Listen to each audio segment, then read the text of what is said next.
it touches our hearts. Our officers are human just like everyone else, and they're their parents, their grandparents, and it affects them as well. The evening of March 2nd, 2026 began like any other in the South Collinwood neighborhood of Cleveland, Ohio. A man stepped outside with his dog for a routine walk near East 162nd Street and Midland Avenue. The streets were quiet. The field near Gin Academy was empty, the way it always seemed to be. But his dog stopped and refused to move on. What that man discovered in the next few moments would send shockwaves through an entire city and force an entire nation to ask a question that no one had a comfortable answer to. How does a child disappear and no one notices? Not one child. Two little girls. Two families. Two fathers who spent years begging courts, begging child protective services, begging anyone who would listen. And a system that time and time again turned them away. This is the story of Amber Wilson and Mila Chapman. Two sisters, half-sisters, bound by blood and by tragedy. This is the story of the investigation that followed their discovery, the woman charged with their deaths, and the institutions that had every opportunity to intervene and chose not to. This is a story about what happens when the systems designed to protect the most vulnerable among us look the other way. We will follow the facts as they have been documented and confirmed by Cleveland Police, the Cuyahoga County Medical Examiner's Office, court records, and statements from family members and investigators on record. Where information has not been officially confirmed, we will say so clearly. This case is still developing, but what is already known is devastating enough. Before we go any further into this investigation, if you are new here, please take a moment to subscribe to True Crime Vault and hit that notification bell. Every week, we unlock the cases that deserve to be remembered, the stories behind the headlines, the people behind the names, and the systemic failures that too often go unexamined. Hit that like button if you believe these stories matter, and drop a comment below. We read every single one. Now let's get into it. The South Collinwood neighborhood of Cleveland sits on the city's east side, a community that has seen more than its share of hardship over the decades. Like many neighborhoods in post-industrial American cities, it carries the weight of economic decline, underfunded schools, stretched social services, and the particular kind of invisibility that settles over communities when larger institutions stop paying attention. It is a neighborhood of real people. Families, churches, corner stores, children playing on sidewalks. And it is a neighborhood where, on the evening of March 2nd, 2026, the unthinkable was uncovered just steps from a school. Gin Academy sits near the intersection of East 162nd Street and Midland Avenue. It is a high school, a place built around the promise of young people and their futures. Nearby, in a field that residents passed regularly, two suitcases had been partially buried in shallow graves. When the man walking his dog that evening approached the area, his animal detected something. He investigated. He called 911 immediately. Cleveland police responded to the scene. Officers confirmed that one suitcase contained the remains of a young girl. As they continued to process the area, a second shallow grave was found. A second suitcase, a second child. Cleveland Police Chief Dorothy Todd would later speak publicly about what her detectives faced in the hours and days that followed. These were two young lives with their entire futures ahead of them. Chief Todd said, "Our detectives worked tirelessly and with great care to identify those responsible. Investigations of this nature require patience, precision, and discretion. Unlike what is often portrayed on television, every detail cannot be shared publicly. Certain information must remain confidential to protect the integrity of the investigation and ensure justice for these victims." The medical examiner's office was called to the scene. Forensic processing of the area began, and investigators immediately faced one of the most difficult early challenges in any such case: identifying who these children were. There were no immediate missing children reports matching their descriptions. No Amber Alert had been issued. No frantic family had called in a report. These two little girls had been gone, truly gone from public life, and apparently no institutional alarm had been raised. That silence, investigators would come to understand, was not an accident. It was the product of years of isolation, of a mother who moved frequently and kept her children away from almost everyone in their lives, including their own fathers. The Cuyahoga County Medical Examiner's Office worked through the night and into the following days. DNA relationship testing was conducted, and on the evening of March 5th, 2026, 3 days after the discovery, The medical examiner's office officially confirmed the identities of both victims. The older girl was Amor Wilson, 10 years old, from Cleveland. The younger girl was Mila Chapman, 8 years old, also from Cleveland. They were half-sisters, sharing the same mother. Their causes of death were listed as pending at the time of identification, a status that reflects the ongoing nature of the forensic examination in cases where remains require thorough and careful analysis. That information had not been officially released as of the time this script was written, and we will not speculate about it here. What the medical examiner confirmed was that both children had been deceased for some time before their discovery, meaning these two little girls had been gone from this world for a significant period before anyone outside that immediate situation knew. Amor Wilson. The name itself carries a kind of quiet poetry. Amor, the Latin and Spanish word for love. And by all accounts, she was exactly that to those who knew her. Amor was the older sister, the one who, in the natural order of siblings, would have looked out for the younger one. She had a grandmother, Nichelle Wilson, who stood at the memorial that grew near the site where the girls were found, surrounded by teddy bears, balloons, and flowers left by a community in mourning. Nichelle Wilson stood there with a friend, the grief on her face visible to every camera present, holding the weight of a loss that no grandparent should ever have to carry. Amor had a father, a man who, like so many people connected to this case, found himself shut out, unable to reach his daughter, unable to get answers, unable to get help from the systems that existed precisely for situations like his. His story parallels that of Mila's father in ways that are both heartbreaking and infuriating. Mila Chapman, 8 years old. Her father, Deshaun Chapman, spoke publicly in the days following the discovery, and his words have stayed with everyone who heard them. He described his daughter the way only a father who truly knew his child could. Mila was happy-go-lucky, always smiling, Chapman said. Favorite color was pink. She swore that she was a princess. She was always happy. She was a kid's kid. A kid's kid. Think about what that means. A child so naturally, effortlessly joyful that other children were drawn to her. A little girl who declared herself a princess not out of arrogance, but out of the pure, uncomplicated confidence of a happy child who believed the world was full of good things. Deshaun Chapman was a restaurant cook. He and Aliyah Henderson, Mila's mother, had not been married, but they had lived together for a period after Mila was born. He last saw his daughter in 2020, when Mila was approximately 3 years old. From that point forward, despite years of effort, legal, institutional, personal, he was unable to locate her, unable to see her, unable to be her father in any practical sense. "I've been looking for my daughter for 5 years, Chapman told reporters. "I've been calling CPS, going to the courts, trying to get emergency custody, calling the police for welfare checks, but they denied all access. 5 years. 5 years of a father trying to find his daughter. 5 years of calls to Child Protective Services. 5 years of court appearances. 5 years of being told in one form or another that there was nothing anyone could do or would do. The question of how that is possible sits at the very center of this story. To understand the full weight of what happened to Amor and Mila, we have to understand who Aliyah Henderson was before March 2026. Not to excuse anything, there is no excuse for what she is charged with. But because understanding the trajectory of a person's life is essential to understanding how a tragedy of this magnitude unfolds, and more importantly, how it might have been prevented. Aliyah Henderson was born and raised on Cleveland's East Side. According to records obtained by 3 News Investigates, which conducted an extensive review of police documents and court records spanning more than a decade, Henderson was, by all early accounts, a young woman with genuine promise. Police records from 2014 described her as a straight-A student with a 4.0 GPA, the kind of academic record that suggests focus, discipline, and a bright future ahead. But something shifted in the summer of 2014. Henderson was 16 years old. According to a Cleveland police report from that period, she began cutting off her friends. She blocked family members on social media.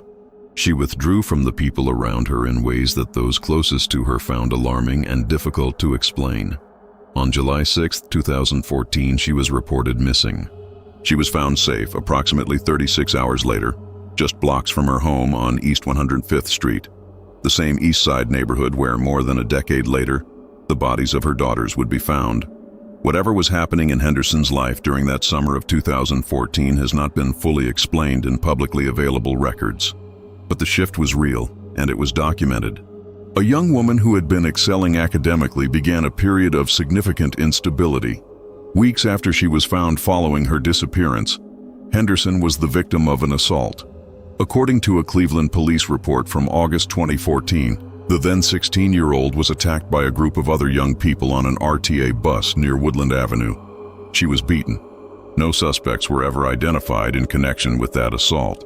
Henderson, already a teenager who had recently run away from home, now carried the additional weight of a violent victimization for which no one was ever held accountable.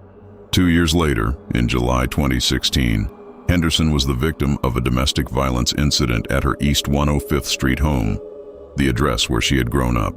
According to a Cleveland police report, a family member was arrested after allegedly throwing Henderson into a wall, striking her, and attempting to hit her with a crutch. A neighbor told officers that this kind of violence at that address was a regular occurrence. Henderson was transported to university hospitals with a possible broken arm. We present this history not to generate sympathy for someone charged with serious crimes, but because it matters to the full story. Aliyah Henderson, before she became a defendant in a homicide case, was a young woman who experienced documented trauma, documented violence, documented instability, and who, by all available public records, received no meaningful intervention or support during those years. She was a victim before she became an accused perpetrator. That is a fact that belongs in this story, because it speaks directly to the broader failures of the systems around her. By the time Henderson became a mother, she was a young woman carrying years of unaddressed trauma. The children who came into her life, Amr, Mila, and a third child who was found alive in her home in March 2026, were born into circumstances already shaped by that history. The picture that emerges from court records and police documents in the years following is one of increasing isolation. Henderson moved frequently, making it difficult for anyone, including the fathers of her children, to maintain consistent contact. She was apparently homeschooling the girls, meaning they were not regularly seen by teachers, school counselors, or other mandatory reporters who might have detected signs that something was wrong. To neighbors and casual observers, the home she kept appeared well maintained. There was no obvious external signal that the children inside were in danger. This is one of the most difficult and painful aspects of child welfare cases. The absence of obvious external signals is not the same as safety. And when fathers are actively raising alarms, when relatives are concerned, when neighbors eventually notice troubling behavior, the system's inability to look beyond a tidy exterior and a child with a bed can be catastrophic. In April 2025, less than a year before the discovery of Amr and Mila's remains, Henderson filed a police report about a neighbor stealing her packages, a routine complaint, an ordinary interaction with law enforcement. Nothing that would have suggested to an officer responding to a package theft report the horrors that investigators believe were unfolding inside that home.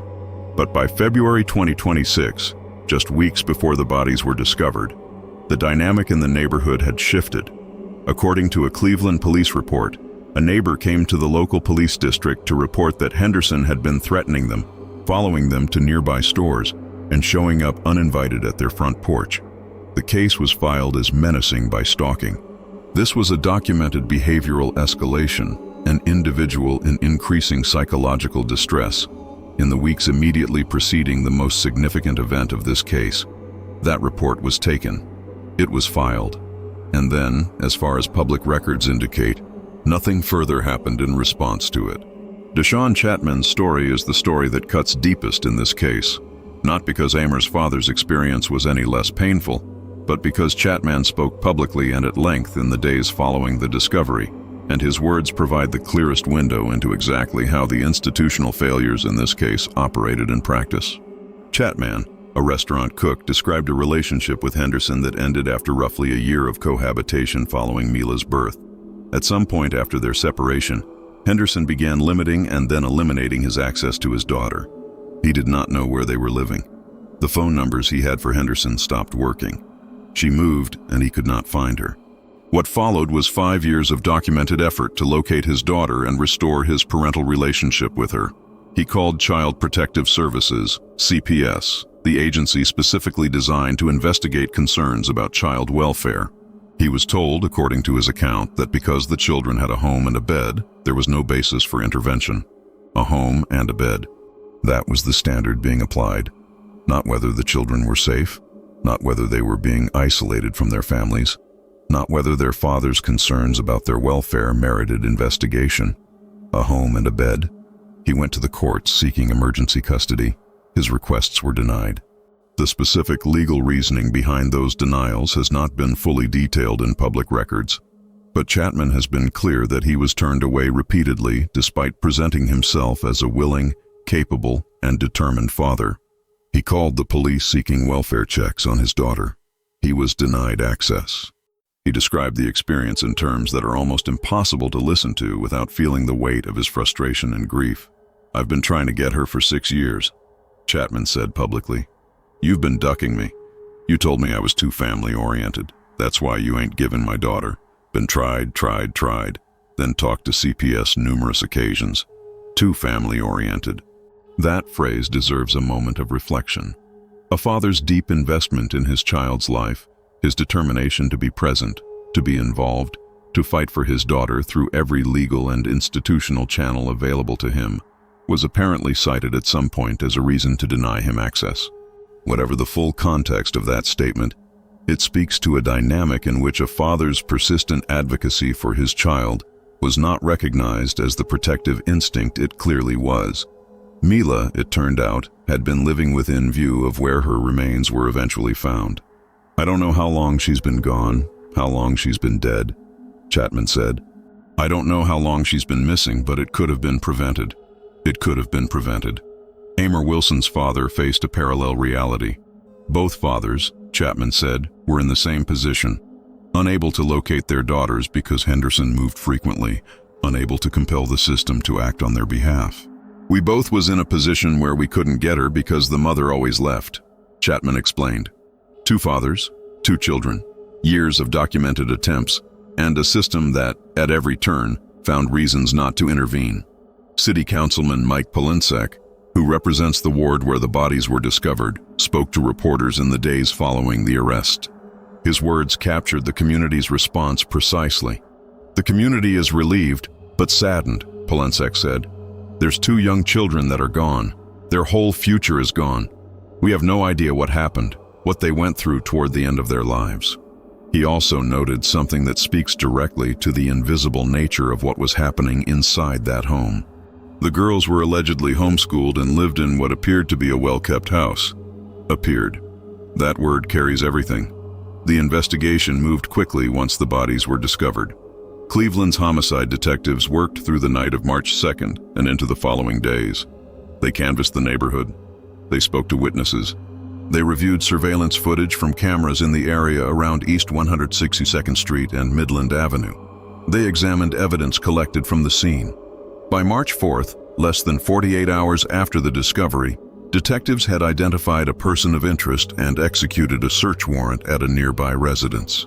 That person was Aliyah Henderson, 28, living in the same general area where her daughter's remains had been found.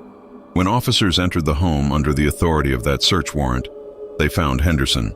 They also found a 3rd child, a child who appeared to be in good health. That child was immediately placed into the protective custody of the Department of Children and Family Services. Henderson was taken into custody. Body cam footage captured the arrest, footage that was later released publicly and widely viewed. In the recordings, Henderson can be seen being taken into custody by officers. She was booked into the Cuyahoga County Jail. New video released from inside the jail showed Henderson being processed through the booking procedure.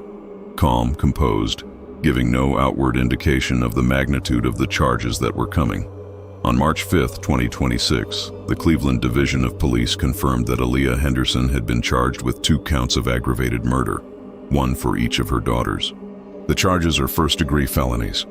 Under Ohio law, a conviction on aggravated murder charges can carry a sentence of life imprisonment or, under certain circumstances, the death penalty. Henderson had no prior criminal record, no documented history of violence toward others, according to records available at the time of this writing. This is one of the details that makes this case so difficult to process. She is not someone who appeared, on paper, to be a person capable of what she is accused of. That dissonance between appearance and alleged reality is something that investigators, prosecutors, and ultimately a jury will have to grapple with. The arraignment took place on March 6, 2026, in Cleveland Municipal Court. Judge Shannon Gallagher presided. Prosecutors requested a bond of $2 million, $1 million per victim. The judge set bond at $2 million. Henderson has remained detained since her arrest. The courtroom proceedings took an unusual turn almost immediately, revolving around who would represent Henderson in her criminal case. The Cuyahoga County Public Defender's Office sought to represent her, citing an existing attorney-client relationship established through a separate ongoing custody matter involving Henderson's surviving child. They argued that continuity of representation was in their client's best interests and consistent with national defense standards. The prosecution objected. Their position was that the case, given its nature and public profile, warranted a different assignment process. Judge Gallagher rejected the public defender's request, applying a local rule that ties counsel assignment to the final digit of a case number. Henderson's case ended in an even number, making her eligible for private counsel rather than the public defender. "This is my 12th year on the bench," Judge Gallagher said, "and I have never once been asked by an attorney to be assigned to a case. This case ends in the number 6. It's an even number. Treating it like any other case that I would, I'm going to assign private counsel." Private attorney Kevin Spellacy was assigned to represent Henderson in the criminal matter. The Public Defender's Office, for its part, issued a statement defending its conduct and pushing back on what it characterized as inappropriate involvement by the prosecution in the appointment process. The office stated that it was acting within its statutory authority to protect Henderson's rights through early representation, consistent with professional standards for public defenders. The custody matter involving the surviving child would continue to be handled by the Public Defender's Office. The case was referred to a grand jury to determine whether a formal indictment would be returned, the standard procedural step that follows initial charges in Ohio's criminal system. As of the time this script was written, that grand jury process was ongoing. There is a broader conversation that this case demands, a conversation about child protective services, about family courts, about the specific challenges faced by fathers in custody disputes, and about the fundamental question of how a system built to protect children can fail so completely. The specifics of how CPS operates in Cuyahoga County, the legal standards it applies when deciding whether to investigate a concern, and the particular challenges of cases where children are homeschooled and therefore outside the visibility of school-based mandatory reporters. These are not abstract policy questions. In this case, they are questions with names. Amr, Mila. The standard that CPS reportedly applied, that a child with a home and a bed does not meet the threshold for investigation, reflects a philosophy of intervention that prioritizes observable material deprivation over relational isolation, over the documented concerns of fathers who were actively seeking help, over the behavioral indicators that might have been present had anyone looked closely. Enough. To be clear, Cuyahoga County Children and Family Services, when contacted by media outlets covering this case, declined to provide any information about their contact history with the Henderson family, citing both confidentiality laws and a directive from the Cuyahoga County Prosecutor's Office not to release any information tied to the case. That directive makes sense from a legal standpoint. The integrity of the prosecution depends on controlling what information enters the public domain before trial. But it means that the full picture of what CPS knew when they knew it and what they did or did not do in response has not yet been made public. What we know from the fathers themselves, from Deshaun Chapman speaking on record, in front of cameras, putting his name and his grief into the public record, is that he contacted CPS on multiple occasions, that he sought emergency custody, that he requested welfare checks, and that none of those efforts resulted in any action that would have placed his daughter or her half-sister in a safer situation. The court similarly denied his custody requests. The specific legal reasoning behind those denials is not fully documented in publicly available records, but the outcome is documented. He was denied. And Amr's father, by all accounts, experienced the same pattern. Deshaun Chapman's final public statement on the matter before this script was written was a call for systemic change. Not just grief, not just outrage, but a demand that something be different going forward. "Change these laws," he said. "Make it better." A man do have a say-so in their child's life, married or unmarried. That statement resonates far beyond this case. The question of fathers' rights in custody situations, particularly when parents are unmarried, when mothers are the primary custodial parent by default, and when fathers' attempts to establish or maintain parental relationships are frustrated by a system that was not designed with their circumstances in mind, is a national conversation that advocates have been trying to force for years. This case, as tragic as it is, may become one of the clearest examples of what the worst-case outcome of those systemic failures looks like. Near the intersection of East 162nd Street and Midland Avenue in the South Collinwood neighborhood of Cleveland, a memorial grew in the days following the discovery of Amor and Mila's remains. Community members brought teddy bears. They brought flowers, colorful flowers, the kind you bring to honor a child. They brought balloons, the kind that float up toward the sky, the kind that little girls at birthday parties reach for. They brought candles. They stood together in the cold of an early March evening in Northeast Ohio, and they mourned two children most of them had never met. Nichelle Wilson, Amor's grandmother, stood at that memorial. The weight of what she was carrying was visible to everyone who saw her there. Deshaun Chapman stood at that memorial. He brought flowers for his daughter. He showed reporters photographs of Mila, a bright-smiled little girl, photographed in 2020, the last time her father saw her alive. She was 3 years old in those photographs, barely old enough to have memories that would last, old enough to smile for a camera, old enough to love pink, old enough to declare herself a princess. The community candlelight vigil was held on March 6, 2026, organized by local activists. People from the neighborhood who had no direct connection to the family showed up. Because when children die, and when communities process the weight of that death together, something fundamental about shared humanity asserts itself. These were not just names in a police report. These were two little girls from Cleveland's East Side, and they deserved better. Mayor Justin Bibb released a statement following the arrest. "I want to thank our homicide detectives and members of the Division of Police for their incredible work in this case," Mayor Bibb said. Their dedication and persistence led to a quick arrest in connection with the tragic deaths of two young children whose bodies were discovered earlier this week. This has shocked our community. We love and protect our young people, and the loss of these two children is unimaginable. Our hearts are with everyone who is grieving this tragedy. Quick arrest. The detectives did move quickly. From discovery on March 2nd to arrest on March 4th, less than 48 hours.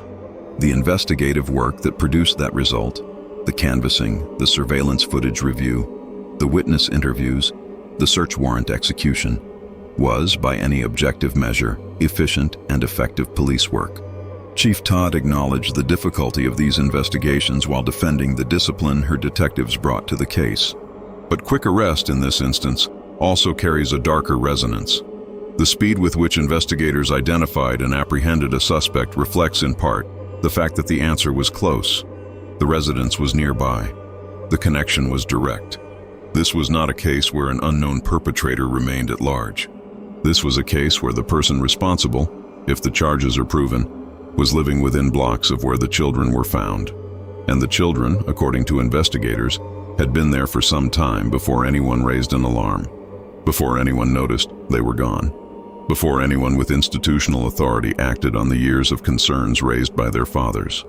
The speed of the arrest is something, but the years that preceded it are something else entirely. As this case moves toward a grand jury and, presumably, a trial, several critical questions remain unanswered in the public record. The cause of death for both Amor and Mila has not been officially released. The medical examiner's determination is still listed as pending as of the time of this writing. Understanding what happened to these children, the forensic details that will form the core of the prosecution's case, is information that remains for now in sealed investigative files. We will not speculate. When those findings are officially released, they will be addressed in a future video. The full scope of what investigators found when they executed the search warrant at Henderson's residence has not been publicly detailed.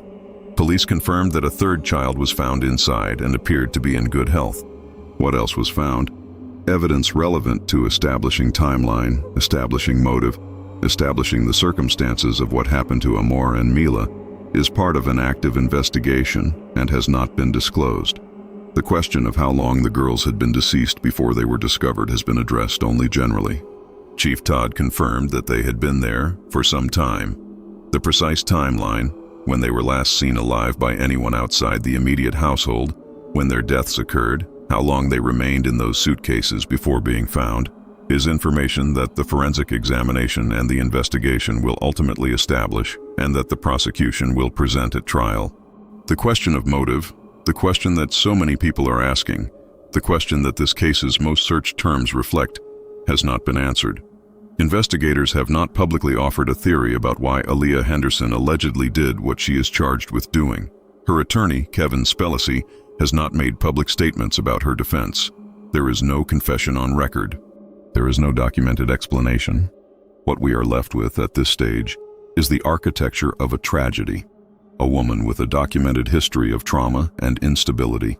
2 children who were kept hidden from their fathers and from institutional visibility.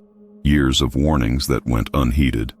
A discovery made by a dog walker on an ordinary evening in March. And 2 families and a community left to make sense of something that resists making sense. The homeschooling question warrants its own examination. In Ohio, as in most states, parents have a legal right to educate their children at home. The oversight requirements for homeschooling vary by state, and Ohio's framework, which requires parents to submit annual notification to their local school district and provide basic curriculum documentation, has been criticized by child welfare advocates as insufficient to catch situations where children are being isolated rather than educated. When a child is enrolled in school, they are seen every day by adults, teachers, administrators, counselors, coaches, cafeteria workers, who are trained as mandatory reporters and who are legally required to report signs of abuse or neglect to authorities. That daily visibility is not just an educational mechanism, it is, in practice, a child welfare mechanism. It is how communities catch what happens behind closed doors.